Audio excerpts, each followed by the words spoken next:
Watch out! 2025 is weird. I mean, like, real weird. Borderline apocalyptic, some might say. To make matters worse, a beloved game studio continues to take giant hits to its team composition. Perhaps you've heard already, this news did pop up last week after all, but PlatinumGames is the studio losing members like blood out of a decapitation. Yeah, we now have a fuller picture of exactly who has left the development team, and yes, that does include the director of Bayonetta 3.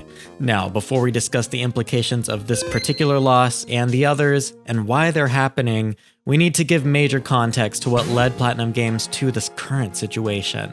If you're like me, you've been a huge fan of this company and the games they produce for many years now. They've made so many banger games like Nier Automata, Astral Chain, Metal Gear Rising, Vanquish, and who could ever forget, Bayonetta.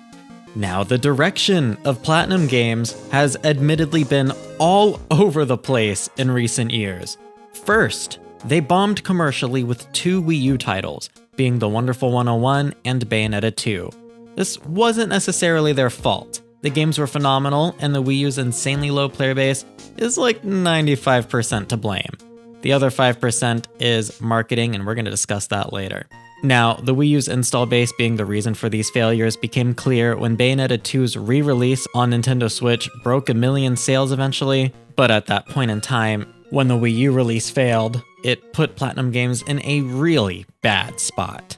This bad spot only got exacerbated when their biggest project of all time, Scalebound, got screwed over royally by Microsoft. They canceled the game even though it was in later phases of development. It was a move that wasn't even successful for Microsoft, but unlike Microsoft, PlatinumGames couldn't handle the blow to their finances and resources that they'd already spent trying to make Scalebound.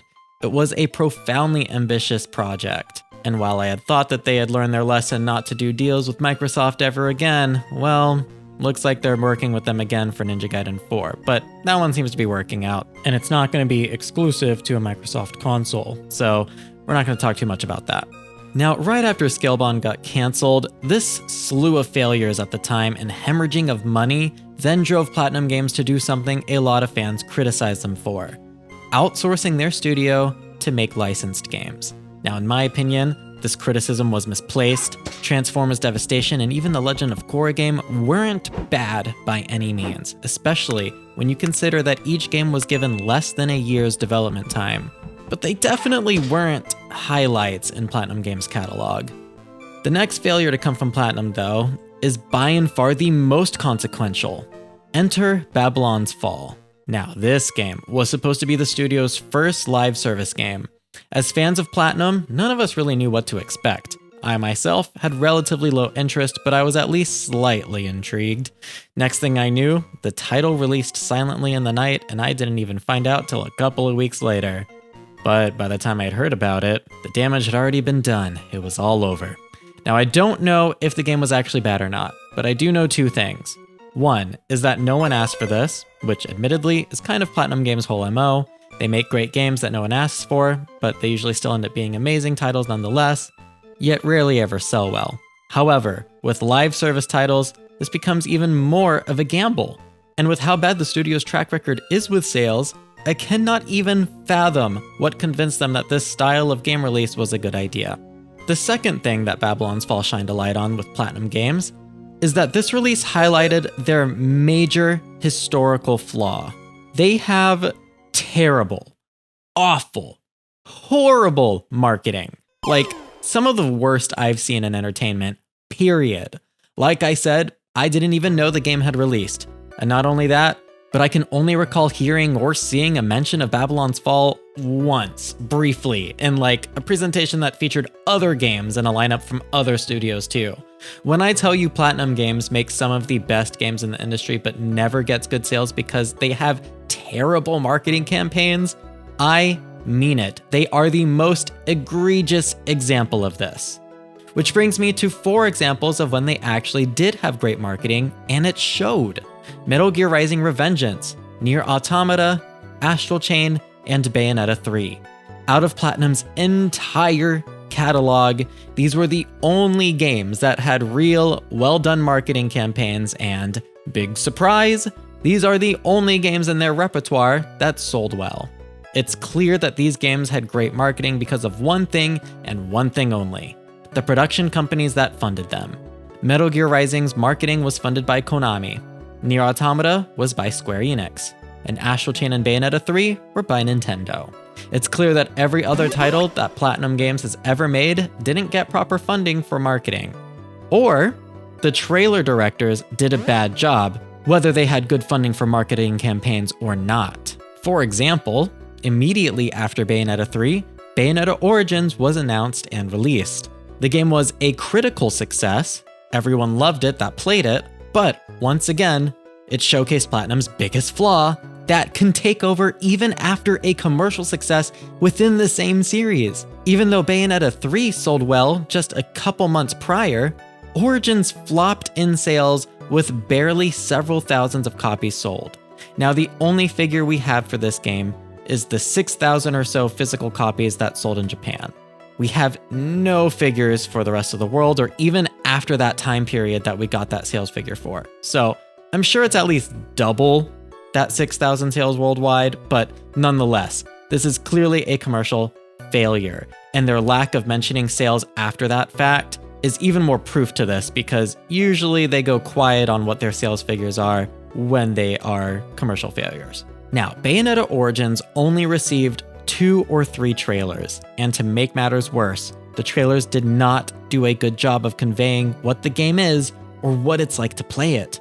Funny enough, the trailers fell into the same terrible trap that marketing for Bayonetta 2 did. Again, don't forget, Bayonetta 2 did not sell well on the Wii U. Yes, we talked about how the Wii U's install base was really bad, but there were some successful games on that platform, and the marketing for Bayonetta 2 certainly didn't help. And when Bayonetta 2 sold well on the Switch, I do think that a lot of that was based on the fact that she is now a character in Super Smash Bros. So awareness of her as a character in her games has just gone up because of that. So seriously, if you've seen trailers for Bayonetta 2, you know exactly what I'm talking about. It's the worst kind of trailer where you see random clips of gameplay and cutscenes to characters saying random one-liners that make almost no sense in conjunction because there's little to no context. It's seriously so bad, and Bayonetta Origins did exactly that again. Like, really? You guys didn't learn your lesson with the Bayonetta 2 sales on Wii U? You really wanted to repeat history? You really wanted to gamble that? Anyways, whoever storyboarded and created the trailers for Bayonetta 2 and Origins need to never be put in charge of marketing their games again. Say what you want about Yusuke Miyata and Bayonetta 3, but the man knew how to create trailers, and he knew how to appeal to a broader audience with them. Why? Because the trailers he created actually told a story, and a coherent one at that, which is ironic considering the actual story of Bayonetta 3 is arguably incoherent, especially by comparison to the trailers. But that's a whole nother story, and apparently the story and writing in Bayonetta 3 was highly influenced by Hideki Kamiya, so take that as you will. Now, with all that being said though, the directors we know to have left PlatinumGames has only extended beyond the ones we previously knew of. We already knew that Hideki Kamiya left. We already knew that Abebe Tonari, director of Bayonetta Origins, left. Kenji Saito, director of Metal Gear Rising, left. And Masaki Yamanaka of Anarchy Reigns and Resident Evil had left as well. But now we also have confirmation of 2 more pivotal developer departures: Astral Chain director Takahisa Taura and Bayonetta 3 director Yusuke Miyata. This is heartbreaking news because many of us are anticipating an Astral Chain sequel, and now with this departure, the quality of that is up in the air with the loss of Taura. And even with the story issues of Bayonetta 3, there's no denying Yusuke Miyata did an excellent job with the gameplay and scope of Bayo 3, especially when you consider that the game got scrapped and reworked midway through development. I think he did a great job with what he had to work with, and even though I personally disagree with some of his priorities, like developing higher poly models for characters that the Switch couldn't even handle running anyways, so it hardly ever used the full body models in gameplay or cutscenes, or egregiously mishandled motion capture for facial expressions that created an uncanny valley effect more than anything, or even just the fact that Demon Masquerade is somehow less interesting than Bayonetta's hair clothing mechanic, he still, all in all, made an extremely solid product. The story, as I mentioned, wasn't great, specifically the ending, but again, Hideki Kamiya is credited and has said in tweets that he had a large hand in the writing and story of Bayonetta 3. So it's hard to know who's to blame here for that. Could be Miyata, could not be. It is so hard to tell. But overall, I'd say it's a loss for the company to have lost these members, Miyata included. But even with that being said, I'd like to recall the wise words of Abebe Tenari and reiterate that these losses only give opportunities to other talent at PlatinumGames to show their hand and possibly rise up as newly reputable game directors. I personally am excited to see what they have to offer, even if I'm a bit hesitant and scared. But it's calming to remember that the devs still left at PlatinumGames are still most of the same people that crafted all the titles we know and love from the studio. That's all still there, and if you don't believe me, just look at Ninja Gaiden 4, PlatinumGames' next project, and proof that the talent remaining at the company has what it takes to make the stylish action we've come to expect and love from PlatinumGames. I can only hope that these remaining developers continue to take away all the right lessons from these former directors that have departed. Look to Yusuke Miyata and Takahisa Taura for how to market your titles. Look at Abebe Tenari for how to write a story and dialogue for your games and flesh all of that out, as well as how to give your game some visual flair. Look at Hideki Kamiya and Kenji Saito for how to craft something filled with personality and style. Take all the best notes from each lesson that these developers have to offer and apply them. We know you can do it, PlatinumGames. You're in a pivotal moment of your history, and this is make or break, so don't fumble it. No pressure.